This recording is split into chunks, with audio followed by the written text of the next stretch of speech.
Buenas noches a todos. En Tierra Baldía creemos que en medio de una terrible, extenuante y larga pandemia, paréntesis, por favor apaguen sus celulares, y peor aún, considerando la incertidumbre, la rabia, la desolación que nos revienta literalmente por dentro, bueno, dadas las condiciones políticas, creemos, momento de juntarnos y de darnos las manos. Ya no sé si ustedes tengan esta sensación, pero a raíz de la cuarentena no hemos parado de distanciarnos y de alejarnos. Las redes, las pantallas que debieran acercarnos, no hacen más que darnos una ilusión de cercanía que incide en mayor lejanía, ¿no? Y de hecho, las mascarillas también contribuyen con esa sensación de extrañeza. Con mayor razón aún darnos las manos, tomar un momento como este para poder literalmente celebrar el hecho de estar juntos y poder compartir aire humano, ¿cierto? Y esto porque los mamíferos humanos nos alimentamos de la presencia. Las relaciones se alimentan de la presencia, las relaciones familiares, amicales, emocionales, románticas, laborales, etcétera. Todo, absolutamente todo, se alimenta de la presencia. Y uno de los peores problemas, creo yo, que enfrentamos ahora, al menos individualmente, es sentirnos impotentes ante la ausencia diaria de todo el mundo que conocemos y de las personas que lo componen. Y hartos ya de mirarnos pues por pantallas, debemos insistir en tomarnos las manos. Ahora, no me tomen de manera literal, por favor, ¿eh? O sea, el distanciamiento, ¿no?, social y toda la historia, ya saben, pero digamos simbólicamente. En otras palabras, estar en el nosotros. Y creo que eso es uno de los pilares de Tierra Baldía, y creo además de compartir poesía, ¿no? Literalmente de estar juntos, aun si no nos conocemos, por un amor especial. Estar en el nosotros, disfrutarlo, gozarlo, valorarlo, darle al nosotros un poco de la tierra de nuestro corazón, algo que es más importante hoy en día, creo, para que sea flora el baldío y el jardín se alumbre de polen. Por eso los recitales de poesía, es para nutrirnos. Agradecemos a todos los presentes de parte de Tierra Baldía venir a sentarse a la mesa, a compartir el pan. Cornucopia Castalia. Este pan no es otro que el infinito amor que ante la muerte terrible prodigamos a la vida y a la renovación de ese nosotros. En el banquete que hoy nos ha reunido, contra la albura, elegíacos y constreñidos, lejanos, extrañados, divididos y aislados. No más si podemos juntarnos. Y así hemos dormido los últimos meses, desvestidos pero entrampados, en el dolor redoblados. Invirtamos a Vallejo. ¿Qué tal? Y sepamos que de la mano, en el laboratorio peruano, que en todo es laberinto y oratorio, donde convulso hace muerto el muerto paisal, la naturaleza del amor es el amor dos veces. Ya no dolor, ¿para qué? ¿Para qué más de lo mismo, ¿no? Para mirarnos y hablarnos, susurrarnos, besarnos, el amor hacernos y limpiarnos, por supuesto. Con palabras, con poderosas palabras. Los poemas son las migajas que caen de la mesa de los dioses a las manos del poeta. Deténganse un ratito en eso. He aquí el pan en Julia, he aquí el pan en José Agustín, multiplicado, por multiplicarse aún más, como si fueran peces. Y esta es la ceremonia de humos rituales, del vino volador, de los húmedos labios, el germen seminal y el semen germinal en lóbulos hambrientos. Escuchemos, no para alimentar al muerto, sino para despedirlo y anunciar luto por el Perú, que es el muerto de los siglos. Bienvenidos al velorio. Muchas gracias. Y para empezar, José Agustín Aya de la Torre va a leernos unos poemas.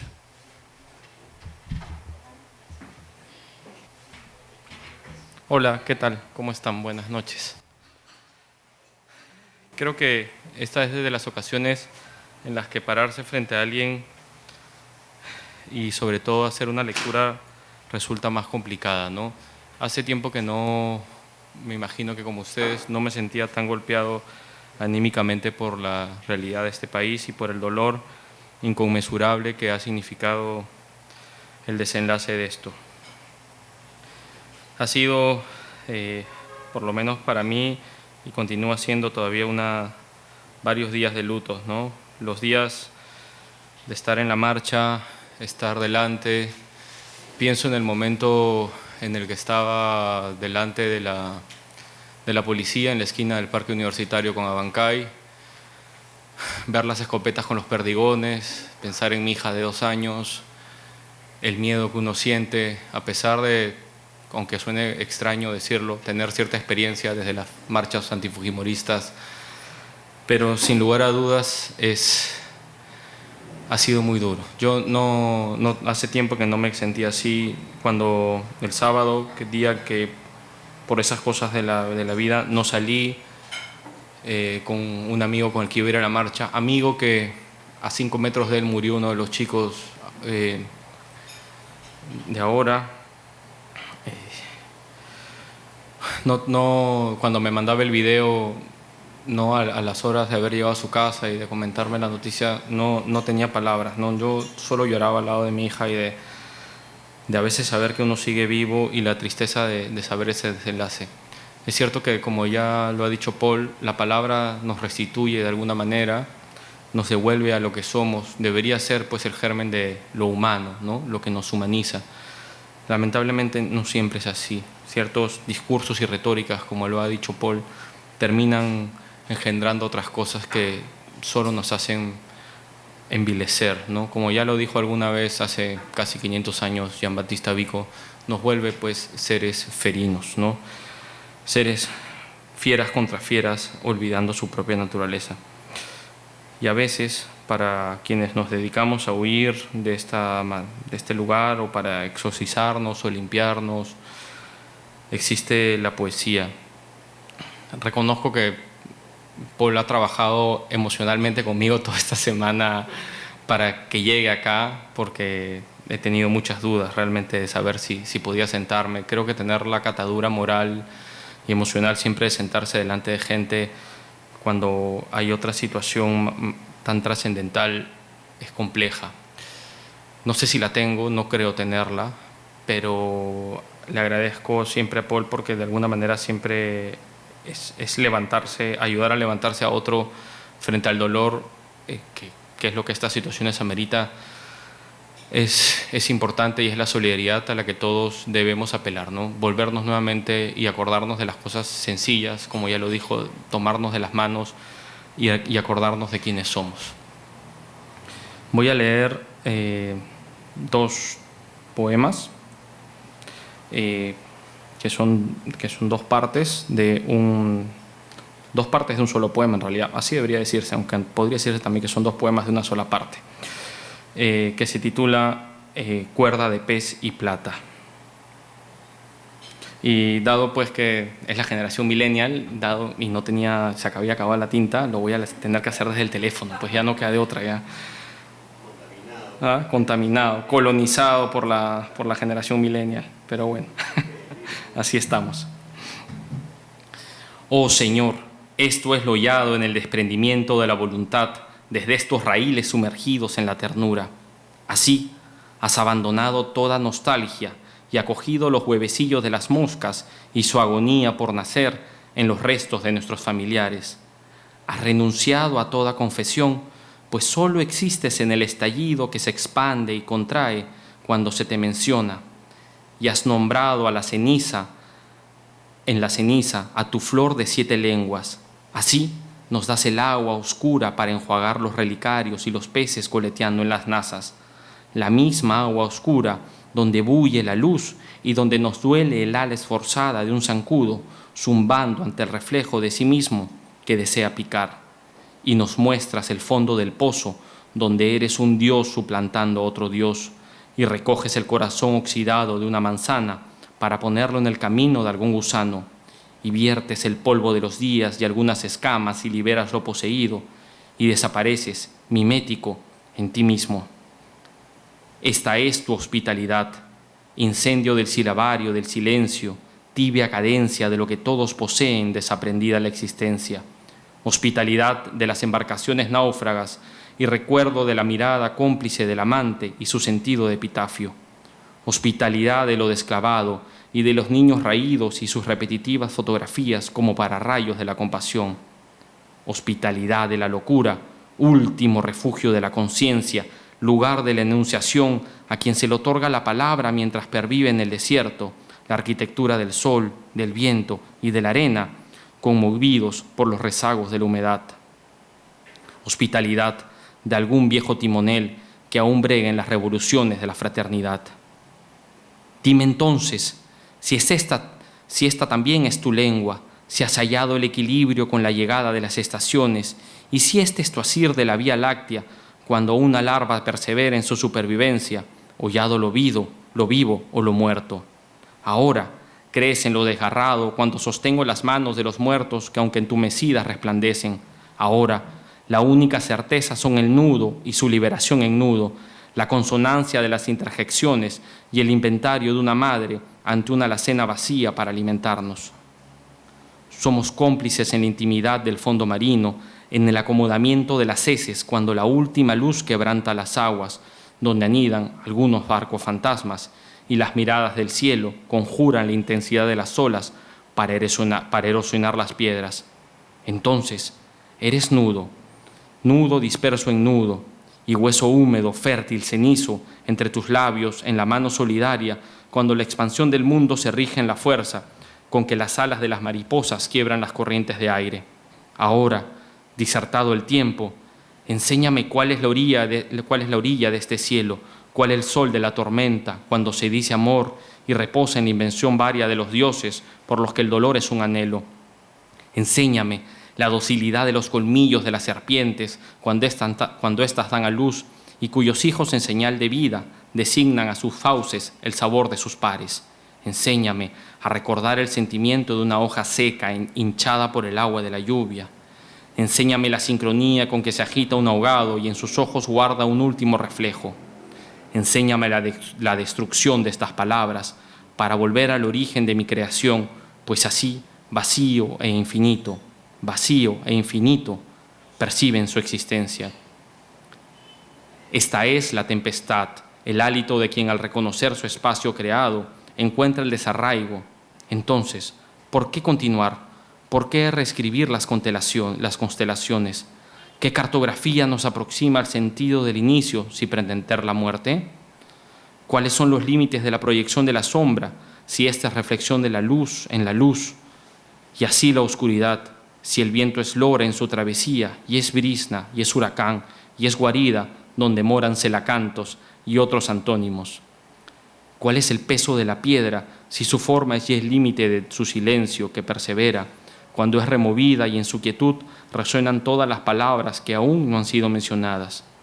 ¿Por qué las deidades han de crear así el tiempo preexistente?, pregunta el rapsoda visionario, si en este mundo el cero es el cuerpo progresivo que se dice y se extingue en cada silencio. Oh caos, oh orbe cuya creación hallas en el torno del farero, que inventa su oficio en el desafío de la ceniza la llama. ¿Cuál es el significado del significado si te encuentras en esta delicada devastación, en el drama de las idolatrías, en la muerte del Eros? ¿Hacia dónde la asfixia, el gorjeo, la levitación epidérmica? ¿En qué voz hemos de hablar, desnacer en la disolución de un fragmento correspondiéndose a dos cuerpos distintos, uno que soy yo y el otro yo mismo, hacia el interior de los sonidos, en el límite del sentido? Las reglas de esta perspectiva son vacío e infinito, guiados por la sucesión de la arritmia, después del reposo, después del destello del halo, antes de ese estruendo en el ser que se nos aproxima. Y así aparece el trazo y se erige en la página en blanco, y ambos se disuelven, pues uno y otro exploran sus límites en el vértigo del reconocimiento. Así la expansión, así el encogimiento, y en cualquier estado el mundo arde y se devasta y florece. Ah, del ánimo de la destrucción cuando se inicia el silencio y resta la luz bajo su propia sombra.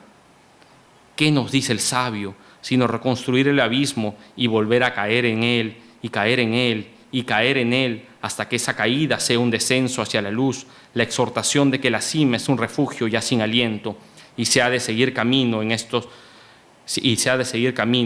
Estos son los dominios del desierto, donde la palabra se restituye una y otra vez y en sí misma se reinventa. Vacío e infinito, en el trazo, en la médula, en la constancia de la página en blanco, que para sí se escribe, yergue y se extingue. Oh relámpago, oh sueño de los peces, henos aquí expectantes de la devastación que brota y nos da respiro en la estridencia de esta lengua herida que repite: yo soy el animal que en vísperas de su muerte sale a cazar.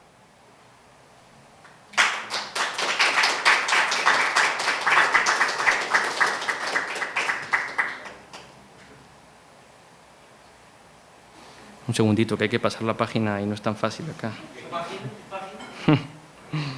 Es pantalla. ¿Dónde está el alcohol?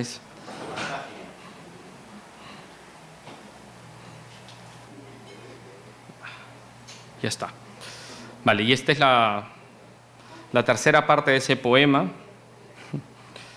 de esa especie de fragmento, que también se llama igual, exactamente, Cuerda de pez y plata. Y hablas la lengua negra de las rosas. ¿Cuál es tu fe, sino pulir los huesos, alistarlos a menta, bajo el signo de un único renacimiento? Un nombre escrito en el silencio, una ausencia incandescente en el designio del vuelo que permanece en los esqueletos de las aves. Esta es también tu oración, que destila el desierto en el frío nocturno. Intemperie, intemperie, intemperie, ¿qué nos descompone sino la misma ausencia de la soledad, la misma presencia de un yo que nos acecha? ¿A quién entonces interrogar?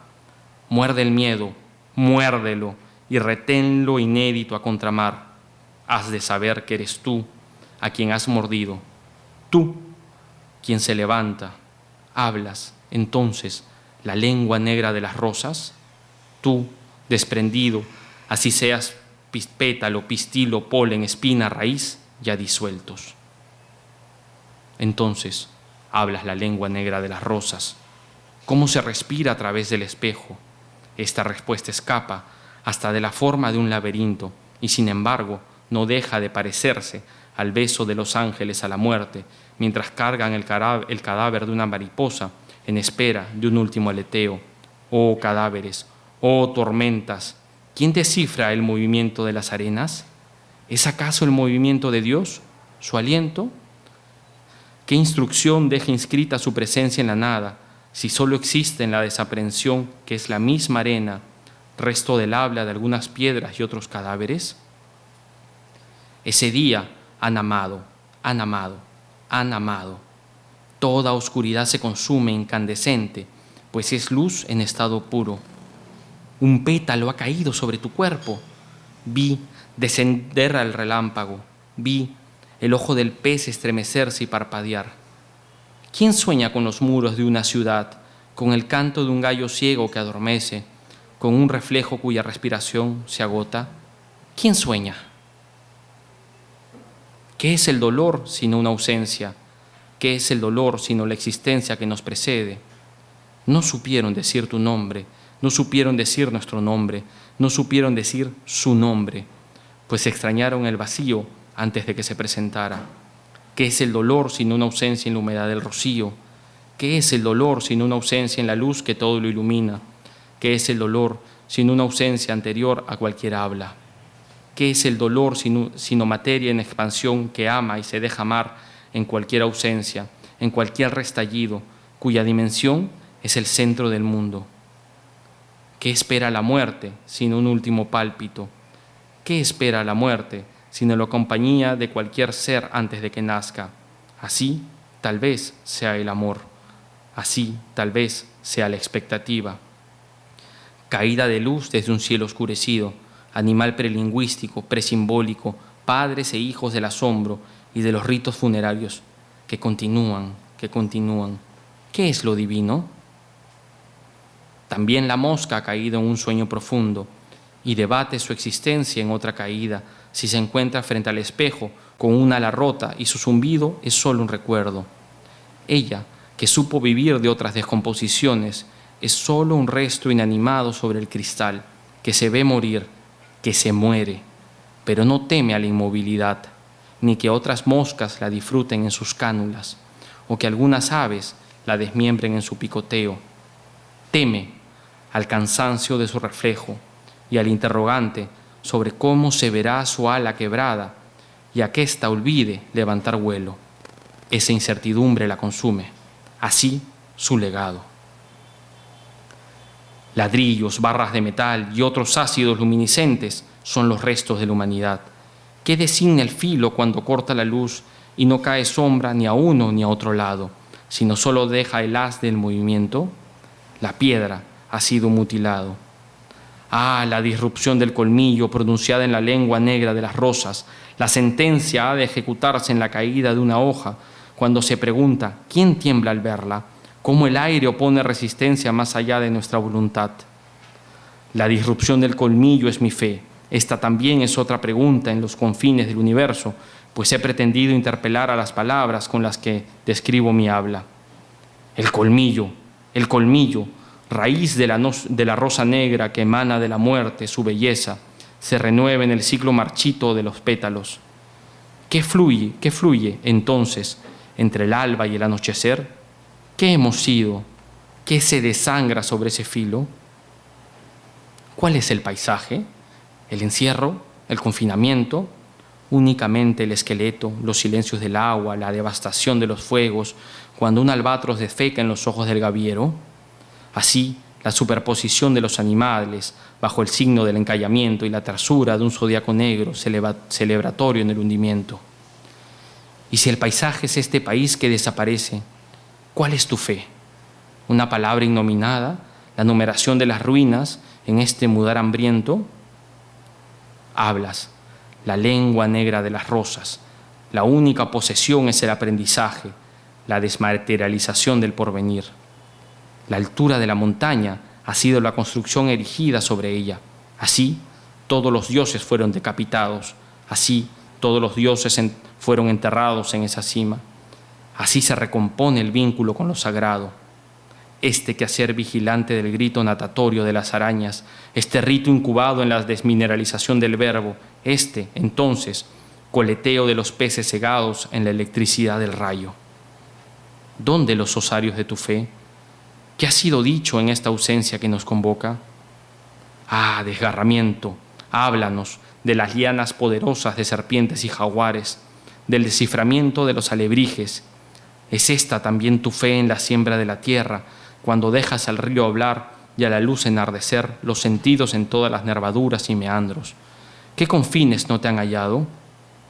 Que restallen las escamas, que así sean las vísceras de esta oración, que se reconoce cuando el relámpago toca la superficie del agua, el incendio blanco de soblar, piedra labrada en el aprendizaje del devastamiento. Ah, rito de iniciación, ¿qué se suspende sino lo nombrado? ¿Qué se conoce sino la memoria inmaterial? Fuego en la forja. ¿Cuál es el vínculo con lo sagrado? He aquí la hoja caída, marchita, reseca, pulverizada, al pie del tronco que la germinó y que hoy alimenta una nueva hoja.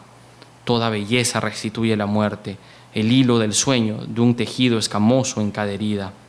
Oh deidad, deidades, he aquí la rama quebrada. Hablas entonces la lengua negra de las rosas. Ah, teogonía del garabato, en la precisión equidistante del no centro. Esta forma ha existido posterior a sí misma y se pronuncia en su desandar. Así, el trazo elíptico rectilíneo en el peso de la sombra, en la relación de la materia, en el barro, en la música, en el desierto de cada palabra. Ah, erosión, principio del enunciado. Gracias.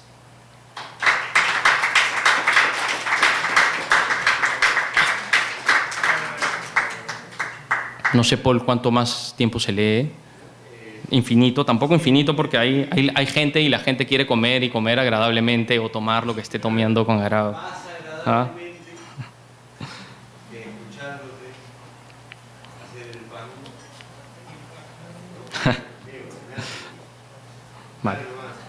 Vale, uno más voy a leer. Este texto, nada, es de esos especies de textos que uno tiene por caballitos de Troya y que a uno le gustan mucho y que, bueno, es insistente, ¿no? Ya esos de que pasan a lo que a uno le gusta mucho. Troya hasta la muerte. Hasta la muerte. Y Babel. Desinencias. ¿De qué metal es tu voz? A esta hora llega el sastre del sol, volando en su bicicleta blanca, a tocar el acordeón. Yo lo acompaño. Calibro la utopía del cuervo de ala blanca. Y en mi movimiento siembro médanos y corales, reparto el sueño de los peces y disecciono del mendrugo la caries de oro del empoderado, del que se coloca la corona de rey y fabrica lisos botones con los huesos de sus hijos, aunque por el ojal de mis camisas y pantalones se oigan puros sus nombres. ¿De qué metal es tu voz? Los pájaros llegan tras la lluvia cuando despunta el alba con sordina, trompeta y saxofón. Yo los acompaño, labro la tierra donde cómodamente defecarán para luego cultivar algunos puñados de semillas. Y en mi movimiento arrastro troncos y otros maderos, que serán vigas, que serán traviesas, hacia las orillas del estuario, y disecciono del báculo las joyas, pues este será ahora bastón de ciegos o asadón. La oscuridad translúcida me guiará. ¿De qué metal es tu voz? Bienvenido sea el pastor de las nubes y su piano de luna y noche a entregarnos resplandores y algunas tormentas. Yo lo acompaño, remanso las hélices de los torbellinos para dejar sujetas algunas raíces y luego dibujar un arco iris. Y en mi movimiento recolecto neblinas hasta su disolución, fortalezco los tallos nacientes en los barrancos y disecciono de la capa bordados, broches y algunos rubíes. E hilvano un saco donde recoger el polvo de los días y un poco de brisa salina para limpiar mis heridas. ¿De qué metal es tu voz? Pasen, pasen, escrituras. Ha llegado su tiempo y el rasgueo de violín y charango en un territorio donde el idioma cambia todos los días. Yo las acompaño. Pronuncio el mismo vocablo, la diferencia entre pirata y corsario, para esparcir viruta en las calles empapadas y recibir al que escribe sus cartas en el aire. Y en mi movimiento fundo mi nombre en la misma hoja de acero que lo he inscrito, ahí donde señala la luz en la sombra, y disecciono de las bulas las palabras que dicen de un yo, de un me dije, de un les dije, de un nos dijeron. Afinidad del escalpelo. Gracias.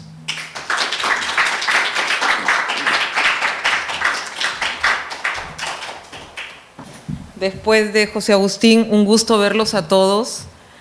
No sé cómo ha sido para ustedes este encierro extraño, del que creo que todos nos estamos preguntando dónde nació, por qué nació, desde las teorías conspirativas o conspiranoicas hasta la realidad de lo que está pasando en el planeta.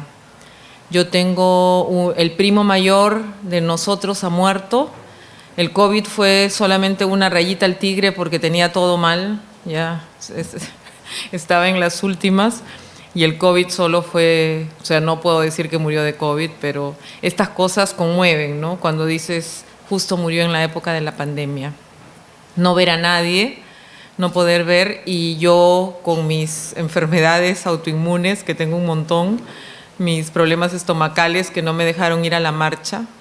Lamentablemente tengo un cuerpo tan frágil que todo lo que sucede en el Perú pasa en mi cuerpo, ¿no? Entonces, se están matando gente y yo tengo hemorragia.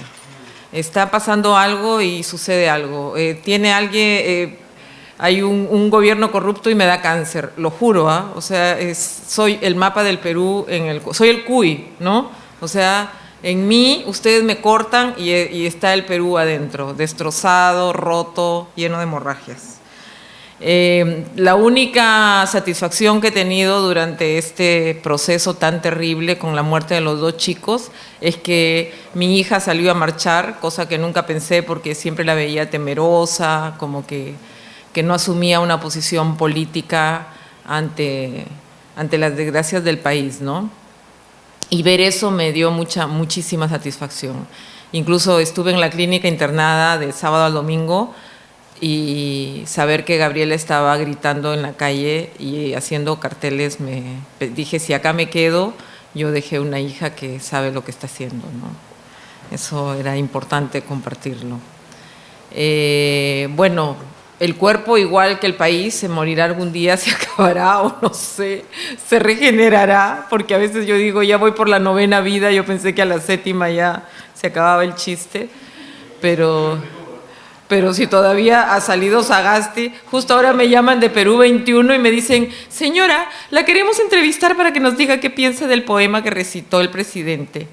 Entonces yo le digo, mire, no importa el poema que recitó el presidente, que haya usado Vallejo ya es un 10 pasos a la gloria, ¿no? Que si fue ese poema o no fue, no importa. Yo digo, no hay que darle mucha bola a ese poema, porque si no todo el mundo va a decir, fue contra Merino y mira que está hablando de esto y que no sé qué, y lo empiezan a desmenuzar y pierde la intencionalidad de usar el discurso poético dentro del discurso político, que ya lo utilizan desde hace años en Uruguay, en Argentina, en Canadá. El primer ministro de Canadá es un doctor en literatura, o la misma Merkel, o bueno, Macron no es tanto santo de mi devoción, pero igual utiliza muchos discursos literarios, ¿no? Ahora, lo que yo sí creo, y siempre lo he creído, es que estamos hechos de palabras. Y eso creo que lo dijo Paul. Y el hecho de juntarnos acá es por la palabra. Justo le contaba a Úrsula, yo fui alumna de Fuensalida y casi nunca lo cuento porque yo le tenía miedo a Fuensalida. No era el profe bacán, yo no soy millennial, entonces yo era de las que el profesor, ¿no? Muy devota, muy obediente, podía despotricar, pero hacía todo lo que me mandaban hacer. Entonces Fuensalida para mí fue un ícono, un emblema en aquella época de lo que era ser peruano, ¿no? Por supuesto, yo sé que tiene detractores por todos lados, pero es un aliciente saber que hay este espacio con el espíritu de acá, ¿no? Y su espíritu era de investigación y de reflexión. Que las reflexiones sean del lado de la derecha o de la izquierda, eso ya es cuestión de cada ser que reflexiona. Pero que él promovió siempre la investigación y la reflexión, es muy importante recordarlo. Otra cosa que quiero hablar hoy en la noche es del papá de Paul. Yo tuve la suerte de conocerlo, incluso me pidió que comentara 2 veces sus libros, creo que una vez se publicó y otra vez no. Y también sé que hay muchos peruanos que, bueno, no sé si eran cercanos o no a él, pero no han tenido la simpatía que él me ofreció. Yo creo que es un don que yo he tenido, que mucha gente que para otros no ha sido muy simpática, conmigo sí ha sido simpática, no sé por qué, y el papá de Paul fue uno de ellos. Lamento mucho su partida porque fue un gran amigo, hizo algunos trabajos de diseño para mí, pero más que eso conversamos mucho del discurso poético y del Perú, ¿no? Un país que yo he querido desechar y, como les repito, el cuerpo lo habla, ¿no? Yo a veces pienso que ya no necesito el deseo, porque el cuerpo tiene su propio deseo. Si yo me quiero ir para allá, el cuerpo viene. Yo llegué al Perú el 9 de marzo para estar un mes, y la pandemia empezó el 17 y bueno, ya estoy cuántos meses, ¿no? Y les juro, hace 25 años yo no estaba en el Perú más de 6 meses. Entonces ha sido un reencuentro con muchas cosas, dolorosísimas a veces, pero creo que si tenemos ahora una esperanza, bueno, seguir por ella, ¿no? Y ahí sí me copio de José Agustín con los millennials, porque yo también no logré imprimir el poema, y este poema es para el chico por el que yo, para los 2 chicos por los que yo no marché, pero que se merecen muchos poemas. Se llama Inti.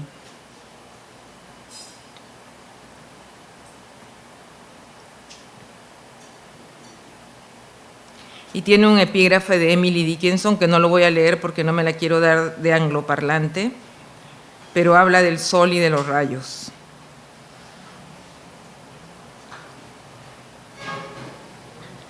El sol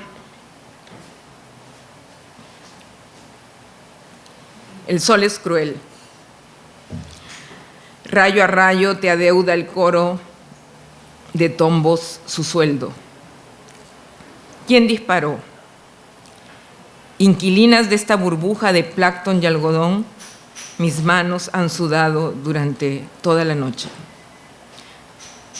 Por la mañana ya te habían lamido los escorpiones. Es noviembre, ¿no ves, Inti? Mes de la muerte. Corona negra de balas. Y en París las parejas ya no podrán besarse. El sol mancha. Adeudaré tu juventud. Tilde imborrable tu ausencia. Los santos morados, estrellas sin punta, las cantutas. El sonido del ayu, quebrada inmortal. En Alemania chocan los trenes.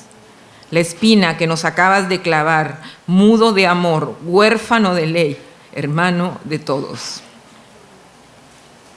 Embravecido cortacordones, guayabo joven del patio trasero. Cuando el sol se inmola, el gris de la madrugada es rojo. Inocente en la derrota, fulguroso en la ruptura de medusas elocuentes, cháchara de víboras en el cuartel. Tu guerra ahora es contra los dioses. Diles que hemos quedado sin ti, en espera de un nuevo veredicto. ¿Cómo fabricamos guano de los gendarmes? Inti, llámame, diles. He aquí mi aura. No podrán medirse con tu brillo. Te lloramos, te lloraremos, te lloraremos, te lloraremos. Bajaremos al infierno, marcharemos contigo a la cabeza, cruzando el río donde se ahorcan los asesinos. Tú, tuna roja, tu corazón, astro expandido. Lamentable la muerte de este chico, de estos 2 chicos. Si soy mamá y sabía que mi hija estaba marchando y no volvía, lamentable, lamentable. Y bueno, tuve la suerte que este año sí pasaron cosas bonitas a nivel editorial. Ha salido una editorial nueva que se llama Gafas Moradas, que le está apuntando con un montón de punche a las mujeres, y sacó una antología de mis pininos en poesía. José Agustín, no es por nada, pero yo te escucho y digo, pucha, yo no escribo poesía, yo juego. Gracias por el lenguaje negro de las rosas, me has dejado muda. Pero yo voy a leer mis garabatos. Este es de Tequila Prayers, se llama Sangre de Loros y estuvo escrito después de una toma de ayahuasca, que fue la única vez, y creo que no vuelvo porque fue tan fuerte, pero creo que valió la pena para escribir este poema. El oro levanta el vuelo hacia la maloca. Se encrespa, condena, ruidos coloniales, esperanza en la rama dorada. ¿Quién teje la bifurcación de las alas en la derrota? Los loros revolotean sobre la sombra de los bueyes cansados. Ellos despintan de amaru su pelo, abrigan su pecho con chompas de alpacas tristes. Tras sus cráneos cubiertos de plumas verdosas hay escaleras eléctricas, neón andino, carne de camal, niñas delgadas con vestimenta de purpurina, mortgage y casas por vender. Warriors danzan el carnaval sempiterno del agua. Cuac, cuac, cuac, warriors. ¿Qué es un warrior?, pregunta un niño llamado Santiago.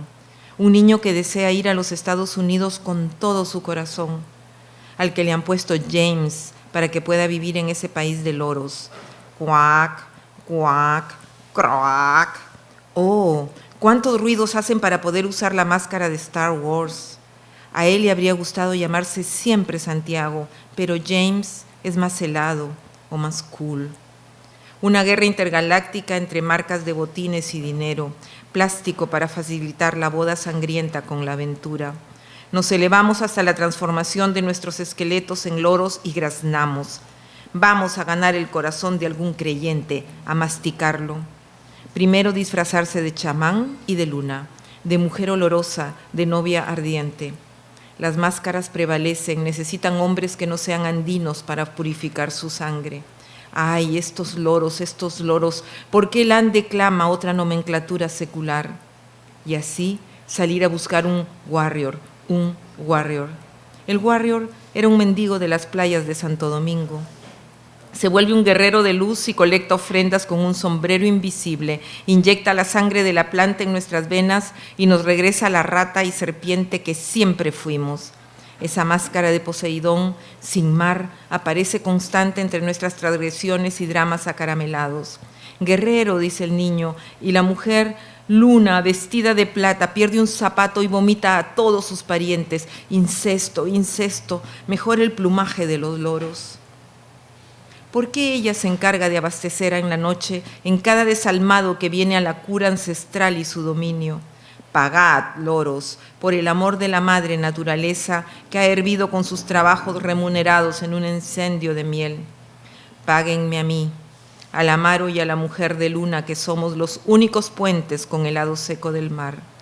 Vacíen sus arcas y llenen las nuestras, y la planta se meterá por tus orejas. Pachamama ay. Sentirás los hambrientos gusanos ardiendo, miles de ratas saliendo de tu nariz. Warriors gritando, fea, fea, fea, ugly girl, sin tierra, fea.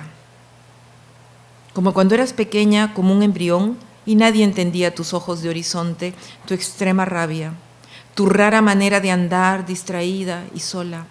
Verás al presidente de Estados Unidos gritando como un cerdo, no puedes entrar en mi país, no puedes entrar en mi país. Y a sus bejucos, sus alfiles, apadrinados por los poderosos donde la erección manda, comprando torpedos y caracolas de plomo, cañones de goma, y se arrodillan ante el poder del imperio.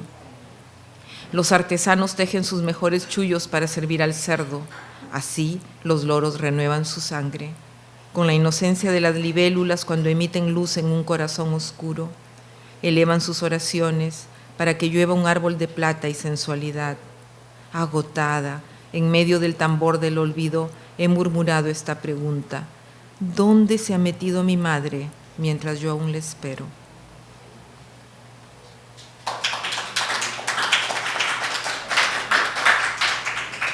Uno más, ¿no? ¿O ya? Sí. Este es de un poemario que lo sacaron en México en una cartonera, se llama Oro Muerto, y está dedicado a mi casa. Ese poemario es a mi casa porque yo viví casi 9 años en Argentina y era una casa vieja de 120 años de antigüedad, y el poema se llama Cuatro balcones. En la esquina hay un lobo. Algunas noches me permite toparme con su sombra. Su pelaje me alcanza hasta el regodeo con la almohada, hasta el canto en la cama donde casi me pierdo. La transparencia de un albur llamado soledad me habla como buen consejero. Se ha venido sacando la piel terrible, la que está casi aturdida con su opaco salvajismo. Sin paciencia y sin atisbo de astucia dijo: bésame. Luego siguió hablando bajo otras muchas pieles, pieles que usa de acuerdo al color de la tarde. Le hablé de los balcones, de esos 4 entre tantos otros, mientras limpiaba mis dientes con su lengua. Hablamos además de las muertes que había observado precipitarse desde su altura. Balcón 1. Jaula rosa, de forma hexagonal, con fierros pétreos, oxidados, dislocando la herrumbre de sus orígenes y volviéndose trapecio elástico por venir. Saltarás.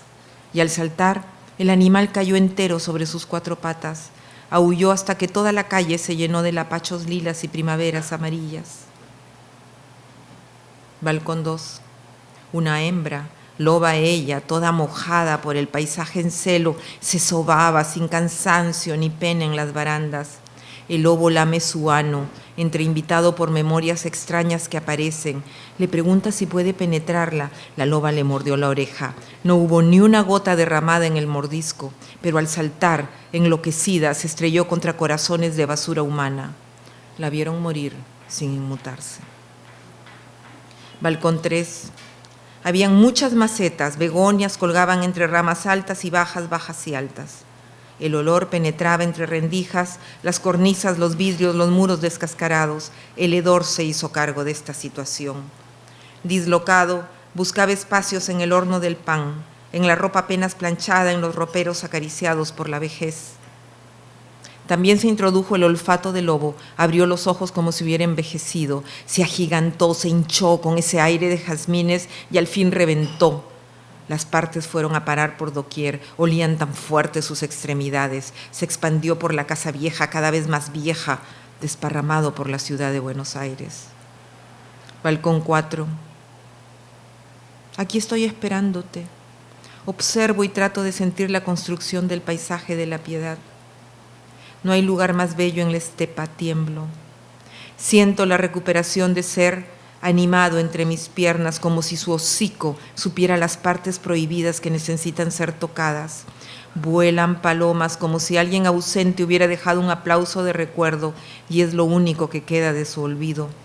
Las palomas encuentran nuevas formas de enloquecer, todas parecen intervenir las paredes del pasaje, se cagan en las gárgolas, se soban en las paredes manchadas.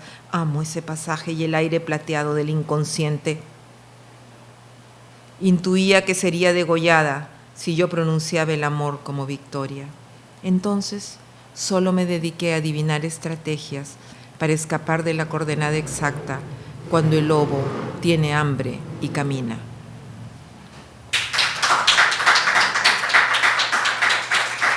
Tú me dijiste que íbamos a conversar con José Agustín. ¿De esa quieres? Ya, bueno.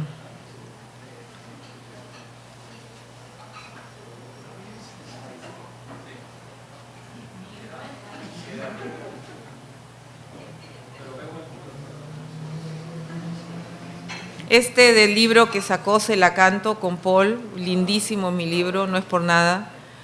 Un vaso de leche fría para el Rapsoda, dedicado a Rainer Maria Rilke, uno de mis poetas favoritos, que aquí hice la muerte del padre, como se dice. El poema se llama Cómo matar a Rainer. Tú serás siempre el mayor espacio que nunca será ocupado. Estoy frente a la Heinrichgasse número 19. He decidido matar a Rainer. Selig sind die reinen Herzen sind, denn die werden Gott schauen. Bienaventurados los de corazón puro, porque en ellos impera Dios. Son limpios como las chicas que optaron por casarse a la edad adecuada para limpiar los puertos o hacer tabula rasa. Aún llevo en mis entrañas el lenguaje antiguo de los mastodontes. Hay ciertas iniquidades en mi semántica extranjera, pero tú, rey de reyes, habías hecho las cosas de tal forma que acabé de súbdita perfecta en tu coronación. Rose, oh reiner Widerspruch, Lust, niemandens Schlaf zu sein unter so viel Liedern. Rosa, oh contradicción pura en el deleite, de ser el sueño de nadie bajo tantos párpados. Estoy parada frente a la sombra de lo que fuese tiempo recurrente sobre la idea de que yo podría ser tu mujer. Somos asimétricos, como piedras cortadas de las paredes fieles a la esclavitud, de espaldas a los hombres que armaron este país con un pensamiento en medio del hielo, una figura que solo quien pudiera mirar con pureza descubriría. Estoy parada de más frente a la sombra de lo que escogiste como mujer, la que llevó tu hija en el vientre. Yo llevé a la mía, de otra sombra, que nunca se hizo carne. Él estaba hecho de sonidos ausentes y yo ensordecía mientras se me acercaba. Selig sind die Rosen und die Engel. Bienaventurados los ángeles y las rosas, las muchachas enamoradas y las esposas que saben esperar en las ventanas. Estoy parada frente a la sombra que dejamos en el faro y la playa. Parece que hubieran tomado nuestros cuerpos vaciados de espera, han vivido sustentando otra economía de calles y ciudades, espacio en camino que andamos sin siquiera tomarnos de la mano. Selig sind die verzeihen können. Perdonar las masacres de la Guerra Fría y las esterilizaciones es tan importante como una disculpa en los campos de jabón. Bienaventurados, Raina, los que responden a aquella mortificación de ocupar placeres y espacios ácidos por los estómagos cítricos de nuestros gobernantes. Selig sind die keinen Wunsch besitzen, los que nos dejan sobrecoger por la llama dorada de ese amor que nunca fue devuelto, atorado como los desagües sagrados de los pobres, por las puertas que cerramos antes de abrir, porque otras urgencias como salvar a una niña del pozo, comprar la imitación de un paraíso y adquirir un mototaxi nos liberan. Los peatones solo ganan 1.500 soles al mes. Eso lleva a construir un edificio sin ventanas para albañiles que solo aspiran a ver televisión. Porque tú eres el que caminará sobre las trincheras ardiendo de un país infranqueable, entre jefes apache que siguen jugando a la guerrita con el corazón blanco del dinero lavado. Selig sind die Wiesen, wie man Hass im Lachen verwandeln kann. Porque te reirías del amor y las olas migratorias de niños que se ahogan en las orillas, aunque intenten convencerte que sí existe la caridad más allá de la astuta conveniencia astrológica y el autismo de castillos europeos. Selig bist du, kleiner Rainer, que no ha medido el tamaño ni la fuerza de mis piernas bronceadas, lo único peruano que me queda.